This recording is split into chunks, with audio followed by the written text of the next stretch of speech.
So welcome to this podcast with me, Chris Jones, from the Firewalk experience. I'm delighted to have Lucinda with me. We just did a Firewalk a week or so ago, which was one of the most extraordinary and extreme Firewalks I've ever done. But Lucinda, thank you for joining us. How are you doing? I'm good, thank you. Very good. So what was the Firewalk like for you? Amazing. The whole event was amazing. It was, I don't know, it's what we expected and more really. The motivational talk at the beginning and the actual Firewalk and the reason behind it, the raising the money for the charity. Still kind of, I think all of us are still kind of buzzing from it and just, I can't believe we actually did it. So yeah. When we look at the videos and pictures back. Tell me about your charity, because it's quite an extraordinary one, and one close to my heart as well, because yes. we adopt cats too. But tell me about it. So Feline Fine Foundation, I set up about just over 2 years ago now, and we basically provide foster homes for people's cats when they're in crisis. So we support people fleeing domestic abuse, people in hospital. I've just taken in 3 cats now from a house fire, any kind of crisis. And it can be very, very individual to that person. We just look to support, and we'll foster their cats from anything from like 2 weeks up to 6 months. And it's a free service. We don't ask for anything. And we just really want to support, the owners and their cats when they're literally having the worst time. So yeah, we're one of the only pet fostering services in the UK that does this.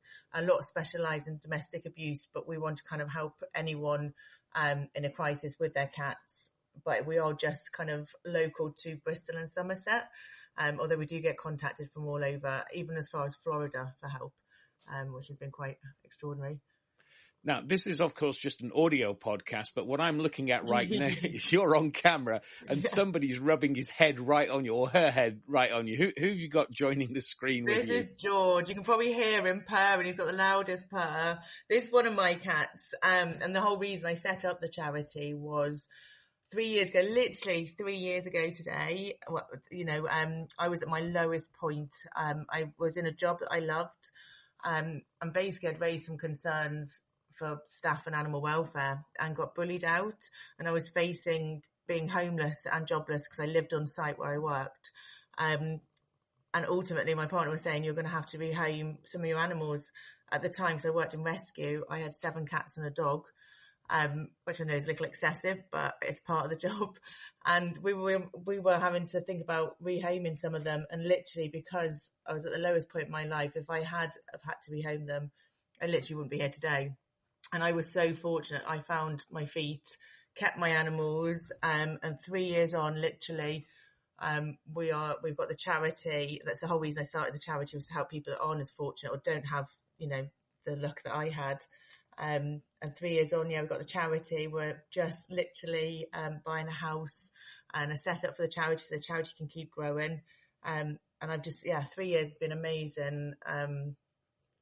From 3 years ago today, where I was to now, right? And what the charity is doing. We've helped about 300 people, or 300 cats, 300 cats with foster. It's only a very small independent charity, but we're doing big things in this area. And this is one of my boys. He's literally recently been in the vets. You can see he's got lots of shaved bits, possibly. Yeah. But he's recently been in the vets very poorly, and so he spent about 3 weeks in the vets, and he's now home and fixed, bless him. Oh, that's fantastic news. Well, you can see the connection, how much pets give to us is so important. And when people are facing a crisis, a true crisis, giving their loved ones away, having to either rehome, or sometimes they'll stay, like domestic violence situations. If they can't find a solution for their pets, they'll stay in those situations. And I've had old people refuse hospital treatment because they don't know what to do with their animals. They're worried about their pets. So, if we can kind of put them at ease and look after their animals, and then hopefully they can work on themselves a little bit and get themselves in a better place. Yeah, I mean, all of that makes complete sense, doesn't it? If you've had pets that you're very attached to, they are literally family members. Yes, yeah. And sometimes it's the only thing in this world that some people have. It's the amount of lonely people I do see in the charity, whether they're older people or even people in their 20s. The only person they really have in the world is their cat, and knowing that, you know, they're going to be made homeless, or sorry, George, they're going to be made homeless, and they don't know what to do. They really, you know, we've had people living in cars with their pets, people living in tents, just because they can't separate, you know, they don't want to give up on their animals. But yeah, some of the situations, it's really horrific. And just knowing that, you know, just that you can hear the relief when we say, yes, we can help. That's my motto. And one that I know I struggle with sometimes is I aim never to say no to anyone. I'm always going to say, yes, we'll help. So that's what we do. And of course, you know, having that attitude is bound to put a tremendous pressure on the charity, because you have to make sure you've got the resources to be able to back that up. Yeah. Yeah.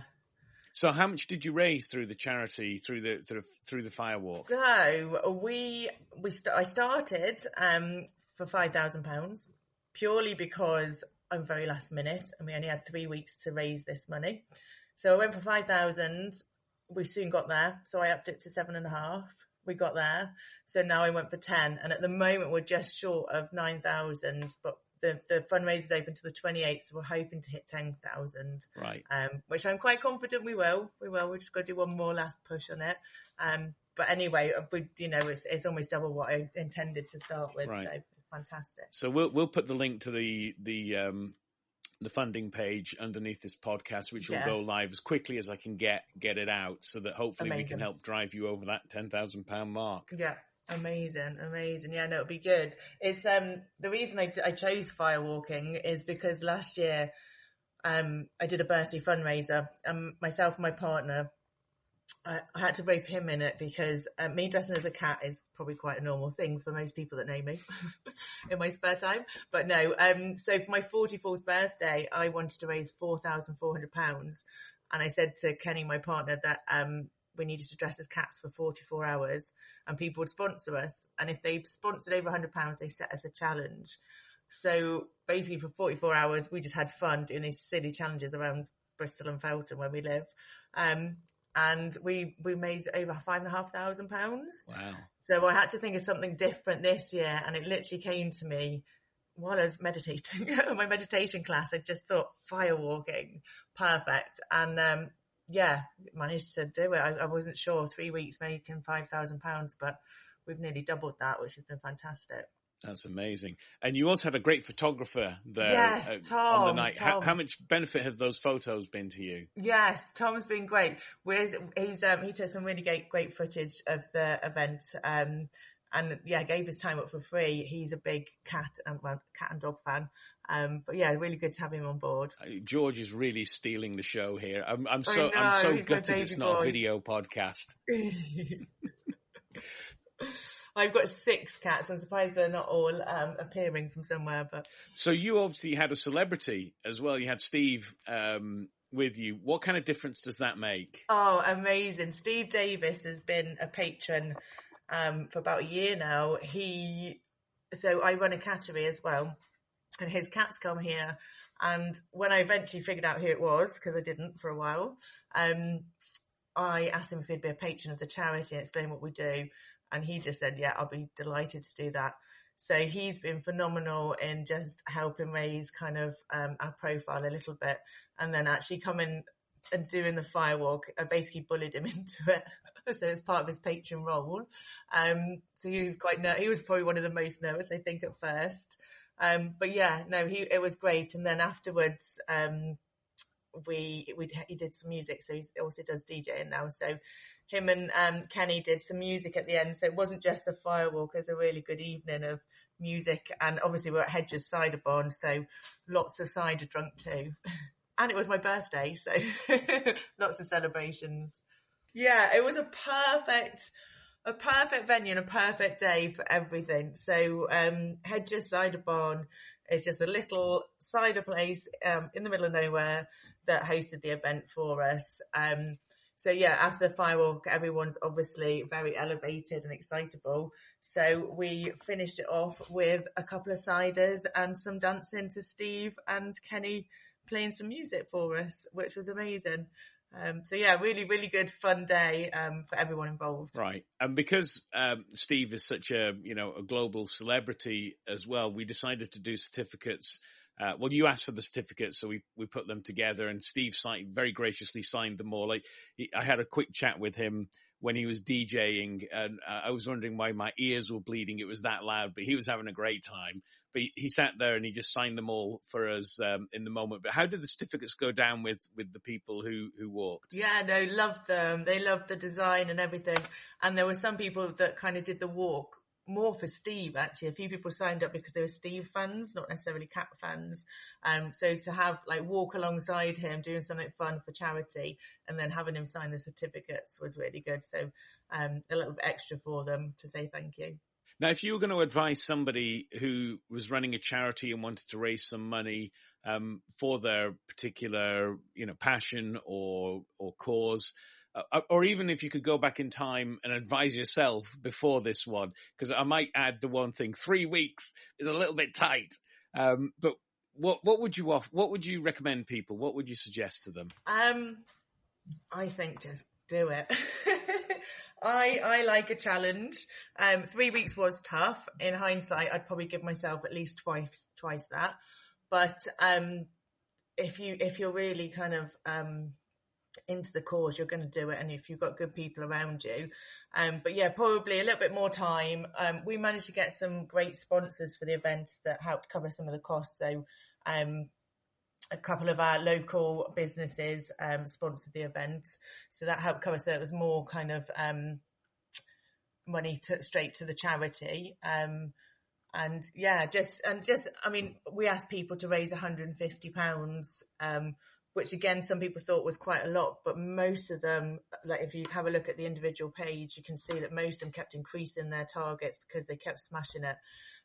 So I think because it was such an exciting challenge, and the people that did it were some people that was very much out of their comfort zone, and something that they never really thought that they would do, but because they believe in the charity so much and believe in me, they push themselves. So yeah, I just think finding the right people and the dedication, and you'll hit your targets, I'm sure. I mean, for me, standing at the front, delivering the experience and then delivering the Firewalk, the one thing that really shone through was your kind of superpower of just do it, almost just do it a little bit too late in order to create a bit of energy around it, which is palpable and you can sense it in the room, and it just creates that drive and momentum. It's very, very tangible. And I get the sense that, that's how you live your life. Yeah, I'm so busy. My life is so busy, and I never know what's going to happen day to day, especially with the charity. I don't know what phone calls I'm going to have and what I'm going to need to coordinate. So it's really hard to kind of plan the future events. And I think I'm very spontaneous, and I am just up for anything, especially for cats. I'll do anything to help a cat. And I think sometimes less planning is more, gives people less time to panic as well. They sign up and they're like, oh, I'm doing it. So yeah, I'm very good at doing things last minute and hopefully achieving them quite well. So yeah. And what was the platform that you used? Because a lot of people use Just Giving, but your platform seemed to be more sophisticated and had sub-accounts. Technology isn't my forte. Cats, I do. Technology, not so much. But I think it's linked to our website. So it's Give As You Live. And basically from there, so I don't know if you need to have it. I don't know if you can have it independently, but it's linked to the way our donations come in via the website. But it was a master kind of fundraiser, and then each person that was involved could then make an individual, but it all went into the total pot. So they had their own little individual targets, but they would go into our total pot as well. So yeah, I don't know if you can do that independently. I'm not sure. I'll look into that, and if we can, then we'll do a tutorial, because I think it's really cool. I think it was, it was really good to see that, and everyone could see how the pot was growing and their own targets, and a little bit competitive, I guess, because some people hit their targets. This one's slugs. Sorry, another cat's just arrived. Slugs. This one's slugs, because she always has slugs stuck in her tail. But so. Yeah, I think it gets a little bit competitive because some people hit their targets and then some people are like, oh, I haven't done enough. So I think that helps a little bit when you're trying to raise money, especially because a lot of people did know each other. They were friends or family members as well. So yeah, I think that helped. And like I say, people just kept upping their targets from 150, which they all doubted themselves they could do it. I was like, you can. And then from there, I can see as well what their what their targets are doing, and then give them a bit more motivational, text messages or whatever. Go on, do it again. You can get there. So yeah, that was it was a good platform. So how can people find your website? So we we're on Facebook, and then our website is just Feline Fine Foundation. So you can just find that. If you Google that, you'll find us. Amazing. So any final thoughts before we wrap this up about the whole experience? It's made me think of my birthday fundraiser next year. 2 people came up to me and said skydiving. So that might be the next year's birthday fundraiser. Well, count me in but if you also do. to potentially do this yearly, it was such, I want to say, easy in a sense. It wasn't very time consuming for the reward we got, for the the amount of money we got. That I would like to team up with a couple of the other cat related charities in Bristol and maybe do a Firewalk for felines, like a yearly event or something where we can all come together. Maybe. So yeah, I'm looking into that for the future. Amazing. Well, any way we can help make that a reality, let me know. Not that I think you need my help, because like I said, you've got booster rockets strapped to your side. Fantastic. Brilliant. Well, look, thank you so much for sharing your journey with us, and also for taking a stand for the cats. Like I said at the beginning, it's very close to my heart as well, because I've had maybe 6 or 7 cats come and live with us over the years. Strange. They're all so strange and unique and brilliant, aren't they? The first cat was called Lightning because she was so crippled with arthritis she could hardly walk. Then we had a cat called Scabby that had this habit of chewing his tail and swallowing 2p pieces. He was like a little money box. He had to keep being opened up to take the money out of his tummy. And then we had one called Big Gay Brian because he was giant and fluffy and only liked men. Anyway, so we're currently on Cody, who's having a great time. So yes, anyway, thank you so much. And I'll post the links underneath this podcast. And if you can, if you're listening and you want to contribute, please do. There's still time to get to that 10,000 mark. Amazing. Thank you again. And we'll see you on the next podcast. Yes. Thank you.